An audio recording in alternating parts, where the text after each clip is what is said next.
जय हिंद, जय भारत। कैसे हो बच्चों? मैं संजय चौहान डिस्कवरी के यूट्यूब चैनल पर आपका स्वागत करता हूं, जो कि आपका अपना परिवार है। आप सभी लोग खुश होंगे। आज का जो सेशन है बच्चों, वो राष्ट्रपति के चुनाव के मद्देनजर उनके मत मूल्य को लेकर है कि राष्ट्रपति के चुनाव में कौन कौन लोग भाग लेते हैं और जो लोग भाग लेते हैं उनके मतों का मूल्य कैसे निकालते हैं। आज की वीडियो इसी बात के लेकर है। उम्मीद करता हूं आप पूरी वीडियो देखेंगे और अपने कंसेप्ट को बिल्कुल क्लियर कर लेंगे। आज बिल्कुल क्लियर होने वाला आपका कंसेप्ट, जो आपको भी समझ में नहीं आ रहा कि चुनाव कैसे होगा, कौन लोग भाग लेंगे, हम लोग वोट देंगे या नहीं देंगे। जो नए बच्चे हैं अभी, जिनको अभी मालूम नहीं है इन चीजों के बारे में कि चुनाव किस तरीके से क्या होता है, तो सब बड़ी जिज्ञासा होगी, क्यूरियसिटी होगी बड़ी जानने की कि क्या कैसे होता है चुनाव, कौन लोग भाग लेते हैं, कैसे वोटिंग मूल्य निकालते हैं, कैसे क्या होता है। उन सब बातों पर चर्चा करेंगे अगले लगभग 15 मिनट तक। चलिए देखते हैं बच्चों। देखिए, राष्ट्रपति का चुनाव अप्रत्यक्ष तरीके से होता है। कैसे होता है? अप्रत्यक्ष। प्रत्यक्ष तरीका वो होता है बच्चों इसमें जनता सीधे वोट देती है, और अप्रत्यक्ष वो होता है जिसमें जनता सीधे वोट नहीं देती। यानी जनता के द्वारा चुने गए प्रतिनिधि वोट देते हैं। जनता के द्वारा चुने गए प्रतिनिधि जहां भी वोट देंगे उस वोटिंग को हम बोलेंगे अप्रत्यक्ष चुनाव। तो राष्ट्रपति के चुनाव में जनता भाग न लेकर भाग कौन लेते हैं बच्चों? इसके चुनाव में भाग लेने वाले जो लोग हैं वो देखिए आप। भाग लेने वाले लोग कौन भाग लेते हैं? ये 3 भागों में देखिए आप। नंबर 1, लोकसभा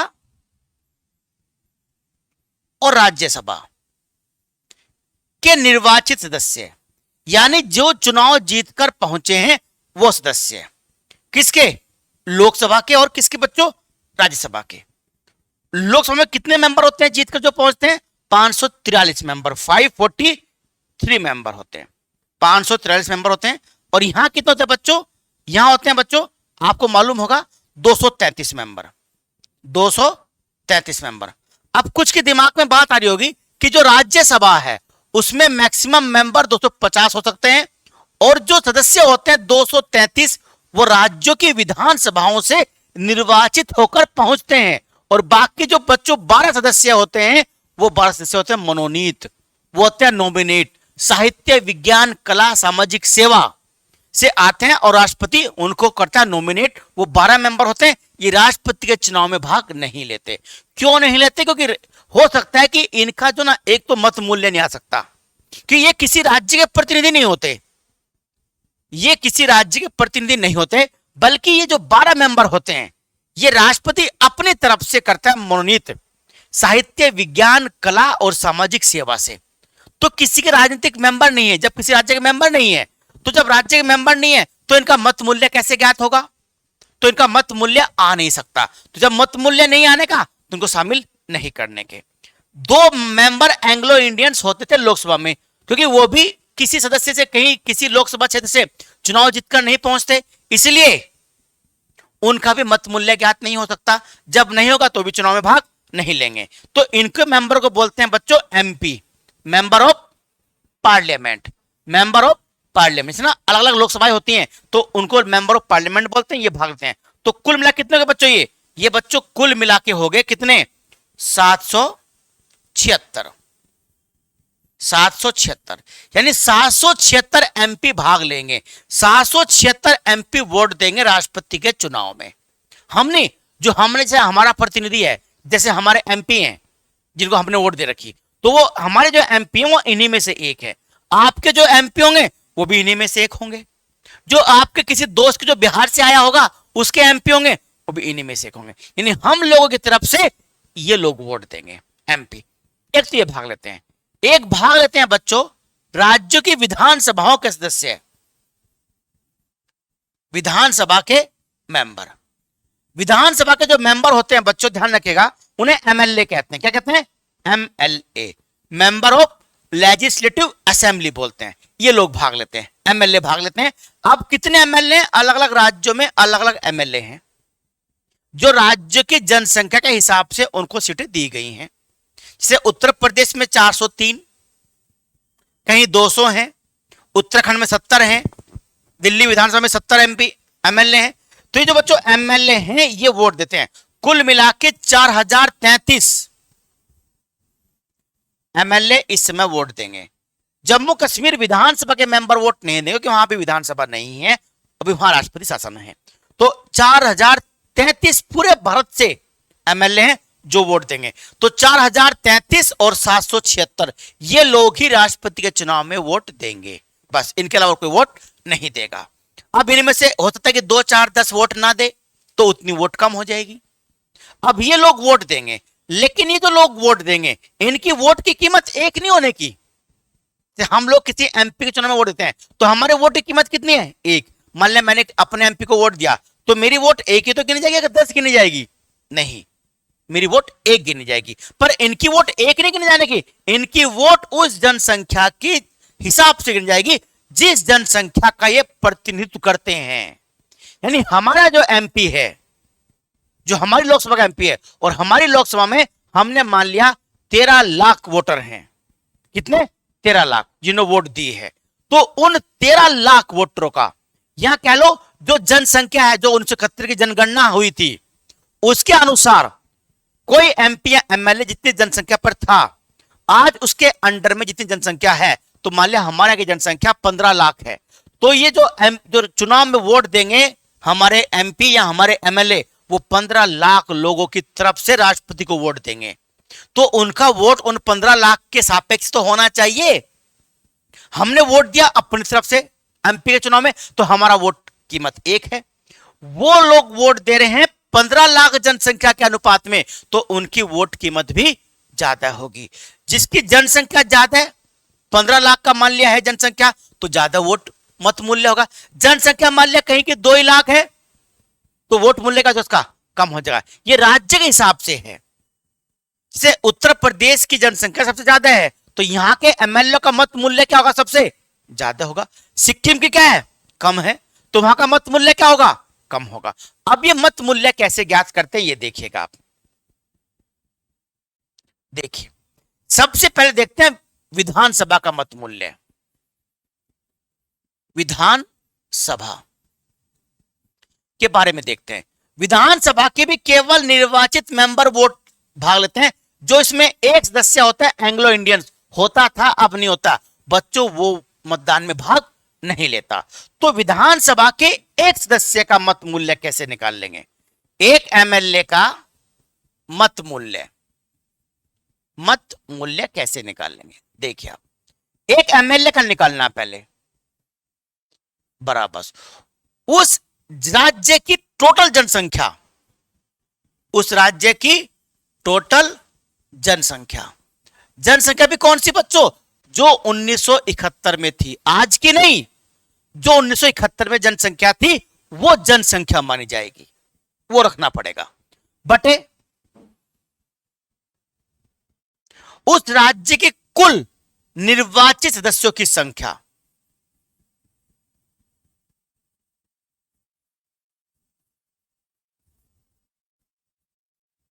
निर्वाचित सदस्य संख्या, ये होगा कुल क्या? जनसंख्या बटे निर्वाचित सदस्यों की संख्या। इसमें मनोनयन वाले नहीं आते हैं, ये आएगा। तो ऐसे निकाल लेंगे। और जो बच्चों भागफल आएगा, उस भागफल को 1000 से भाग कर देंगे। क्या कर देंगे? उस भागफल को 1000 से भाग कर देंगे। ये 1000 से रखा गया तो कोई वैल्यू नहीं है, ताकि जो हमारी डिजिट है वो छोटी हो जाए। अब जनसंख्या मान लिया उस समय हमारी 10 करोड़ थी। कितनी? 10 करोड़। तो 10 करोड़ बटे 403, तो संख्या लाखों में तो आएगी या हजारों में आएगी। तो जो संख्या आएगी जब उसे हम 3 जीरो से भाग करेंगे तो जीरो क्या हो जाएंगे? हमारी कुछ कम हो जाएगी। तो हमारा मत मूल्य राउंड फिगर में आ जाएगा। बहुत बड़ी जनसंख्या मतलब संख्या नहीं होने की। तो ये एक विधायक का, देखिए आप, टोटल जनसंख्या बट्टे निर्वाचित सदस्यों की संख्या एमएलए को। तो एक एमएलए के हिस्से में कितनी जनसंख्या आती है कि आएगा कि नहीं आएगा? इससे भूलेगा। टोटल जनसंख्या मान लिया किसी राज्य की जनसंख्या 100 है।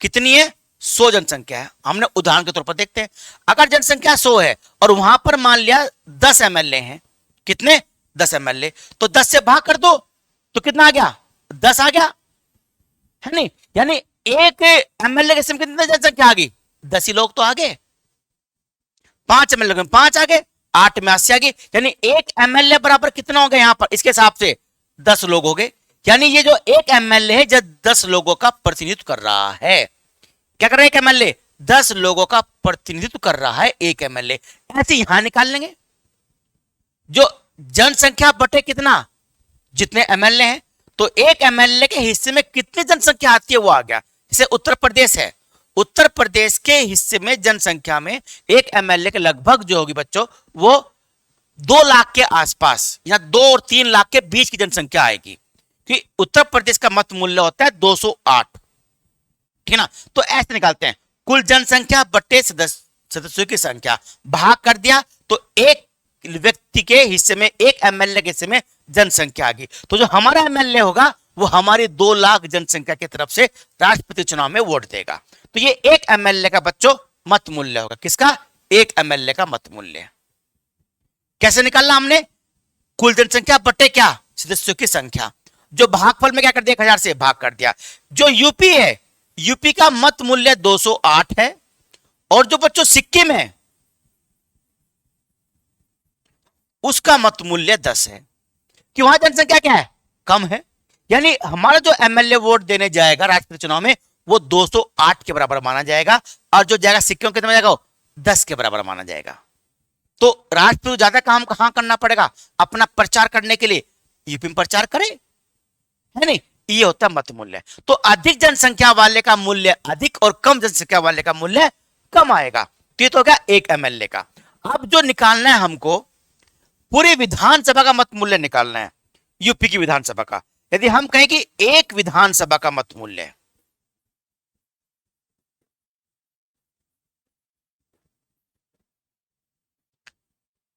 विधानसभा का मत मूल्य, ये कैसे निकाल लेंगे विधानसभा का मत मूल्य, देखिए आप इशारा देता हूं मैं, इसको आप नोट कर लीजिए, जिसको नोट करना है इसको नहीं करना मत करे,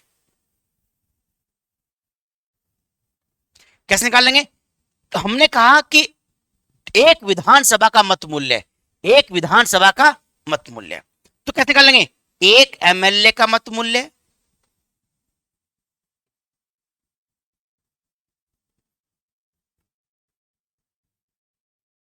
गुणा निर्वाचित सदस्यों की संख्या, निर्वाचित सदस्यों की संख्या, जैसे उत्तर प्रदेश में एक एमएलए का मत मूल्य 208 गुणा 403, ये होगा 403, ये होगा हमारा मत मूल्य, ये उत्तर प्रदेश का 208 गुणा क्या 403, जो भी गुणा करने के बाद आएगा वो हमारी यूपी विधानसभा का मत मूल्य होगा, ऐसी बिहार का होगा, ऐसी झारखंड का होगा, ऐसी सिक्किम का होगा, तो यूपी विधानसभा का मत मूल्य क्या होगा सबसे ज्यादा होगा, तो ये एक विधानसभा का मत मूल्य हो जाएगा।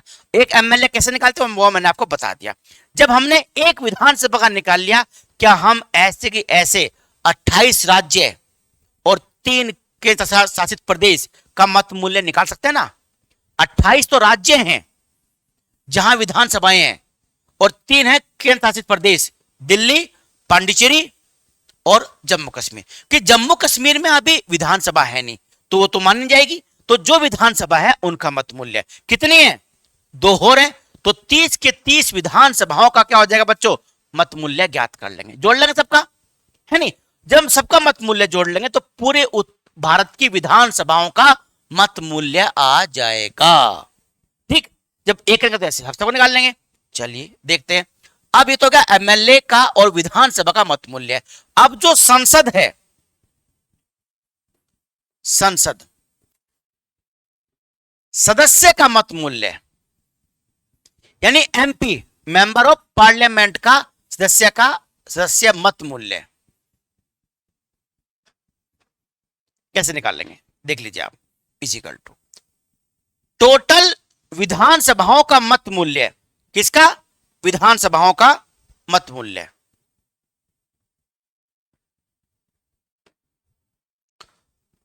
टोटल विधानसभा यानी कुल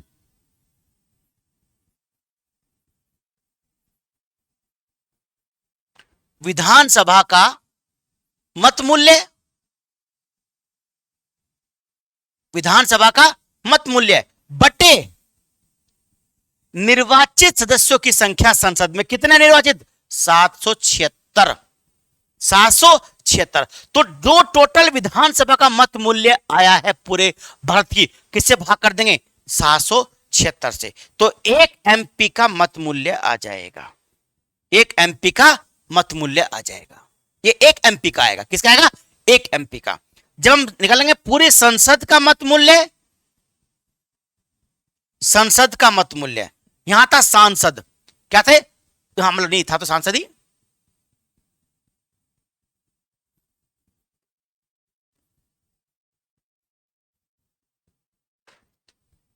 सदस्य का मत मूल्य एमपी यानी मेंबर ऑफ पार्लियामेंट। अब पूरे संसद का मत मूल्य, संसद का मत मूल्य ये किसका था? ये संसद सदस्य का मत मूल्य, एक एमपी का मत मूल्य था, ये एक एमपी का मत मूल्य था। कितना निकालेंगे हम? निकालेंगे जो टोटल आएगा यानी एक एमपी का मत मूल्य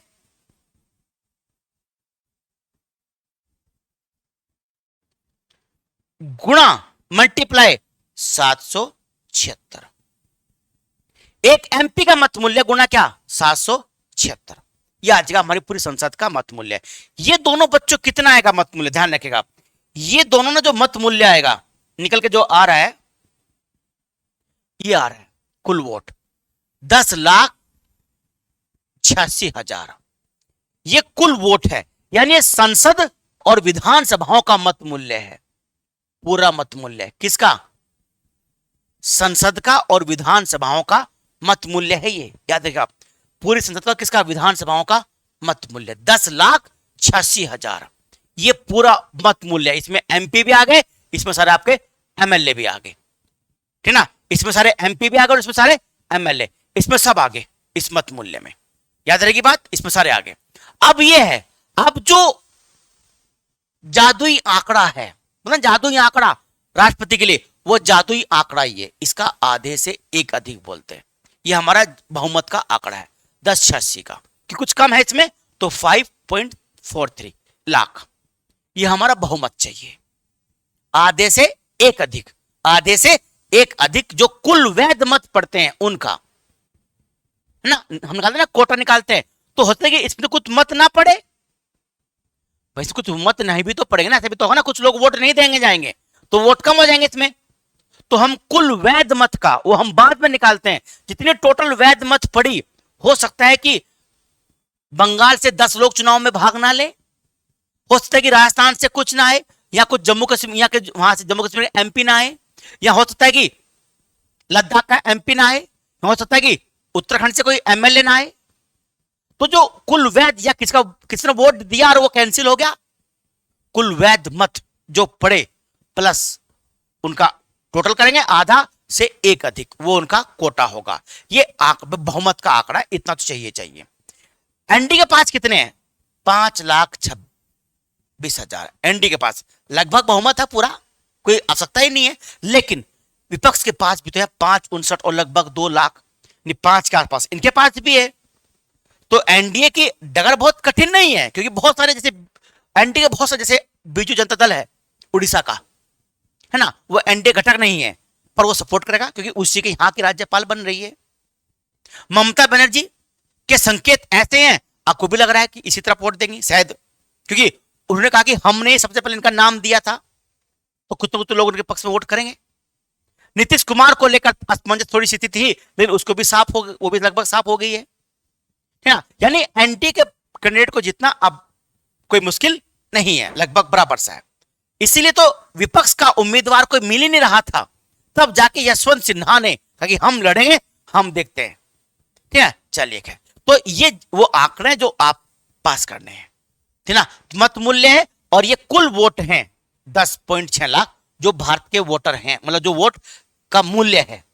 ये बहुमत चाहिए, अगर ये कम पड़ेंगे तो ये कम हो जाएगा, ठीक ना, कुल वैध, क्योंकि कुछ वोट कैंसिल तो होंगे ना, कुछ लोग ऐसे भी होते हैं जो, क्योंकि इसमें ना वोट ऐसे नहीं होती है, वोटिंग कैसे होती है, मतगणना कैसे होती है, ये मैं आपको अगली वीडियो में बताऊंगा। वोटिंग कैसे और मतगणना कैसे, ये केवल आपके मत मूल्य के लिए थी, और जो जो आंकड़ा चाहिए वो आंकड़ा था। तो ये कुल मत है, ये आपका बहुमत का आंकड़ा है, ये एनडी के पास है, तो लगभग बराबर से ही है एनडी के पास, तो एनडी कोई दिक्कत नहीं है। और हमारे अगले जो 15वीं जो राष्ट्रपति होने वाली है वो बहुत अब क्लियर हो चुकी है स्थिति, वो द्रौपदी मुर्मू होंगी, जो कि एक कर्मठ और बड़ी प्रेरणादायक जीवन संघर्ष वाली महिला है। कहीं ना कहीं देखिए आप, बीजेपी एक ऐसी पार्टी है, मैं आपको बताऊं, जो हमेशा एक अलग तरह के निर्णय लेने के लिए जानी जाती है, विशेषकर राष्ट्रपति के लिए। 2002 में जब अटल बिहारी वाजपेयी थे, तो एपीजे अब्दुल कलाम कोई सोच भी नहीं सकता था कि बीजेपी एक मुस्लिम को अपना कैंडिडेट बनाएगी, पर बनाया, और एक तरफा से चुनाव हुआ। 2017 में रामनाथ कोविंद को ढूंढ कर लाए, पता नहीं कहां से। देखिए आप, लोग लगा रहे कहां से अचानक ऐसे ही अब हो गया। तो अगर अगली बार होगा 2027 में ना, जब 5 साल बाद चुनाव राष्ट्रपति का, और जब तक अगर भाजपा रही तो फिर ऐसा ही होगा। तो कहां से लाती हैं, किसको लाती हैं कि दूसरा व्यक्ति कुछ बोल ही नहीं पाता है। अब जो विरोध करे, क्या इसलिए विरोध करे कि वो महिला है, या इसलिए विरोध करे कि वो आदिवासी है? नहीं, ये तो एक अच्छी है। देश के आजाद होने के बाद, देखिए आप, देश की आजादी के बाद पहले राष्ट्रपति होंगी जो स्वतंत्र भारत में जन्मी है। इससे पहले सारे राष्ट्रपति का जो जन्म हुआ है वो आजादी से पहले हुआ था। याद रहेगी बात, हमारी जो राष्ट्रपति बनने वाली हैं द्रौपदी मुर्मू, उनका जन्म स्वतंत्र भारत में हुआ है 1958 में। आजाद भारत में जन्मी भारत की पहली राष्ट्रपति होने वाली हैं द्रौपदी मुर्मू। जनजाति हैं, संथाल जनजाति से आई हैं, और आप जानते हैं संथाल विद्रोह हुआ था भारत में 1856 में। सिद्धू कान्हू और 2 भाई थे जिन्हें संथाल विद्रोह किया था बिहार के अंदर। 57 के विद्रोह में, इस जो 57 का जो स्वतंत्रता संग्राम था हमारा, उसमें इस विद्रोह का भी एक बड़ा कारण था। ठीक है, तो उस जनजाति से आती हैं द्रौपदी मुर्मू। तो कहीं ना कहीं भारत के लोकतंत्र में और भारत के संवैधानिक इतिहास में ये एक मील का पत्थर होगा। और हम आजाद होने के बाद एक बहुत अच्छा, बहुत बढ़िया काम कर रहे हैं कि एक आदिवासी, देखिए जनजाति को सोच नहीं सकता, उसको देश के बड़ी, मतलब जो सबसे सर्वोच्च पद है, प्रथम नागरिक बनाने वाले हैं। द्रौपदी मुर्मू छोटे से मकान से सैकड़ों एकड़ के भवन में आने वाली है। 750 लोग जहां काम करते हैं, 300 से अधिक कमरे हैं, और 150 एकड़ से अधिक तो जहां गार्डन है, 150 एकड़ से अधिक का गार्डन है। देखिए आप, उस भवन की आलीशान पहचान बनेगी हमारी द्रौपदी मुर्मू। आशा करते हैं उनका स्वास्थ्य अच्छा रहे, उज्जवल भविष्य कामना करते हैं। और आज जो मैंने आपको मत मूल्य निकालना बताया वो आपके समझ में आया होगा। अगर एक बार नहीं तो 2 बार वीडियो देख लीजिए, आपको कोई दिक्कत नहीं है। अगली जो वीडियो होगी वो मतदान कैसे होगा, किस तरीके से मतदान किया जाएगा, और मतदान करने के बाद मतगणना कैसे होगी, उसके बारे में बनाऊंगा। उम्मीद करता हूं आपको वीडियो पसंद आया होगा, बेहतर लगा होगा। अगर आपको अच्छा लगा तो आप लाइक करें, कमेंट्स और शेयर जरूर करें वीडियो को। और जो पहली बार आए हैं वो सब्सक्राइब करना ना भूलें, किसी प्रकार से भी सब्सक्राइब तो करना ही पड़ेगा, ठीक ना, करना पड़ेगा, कह दिया है। चलिए, जय हिंद, जय भारत।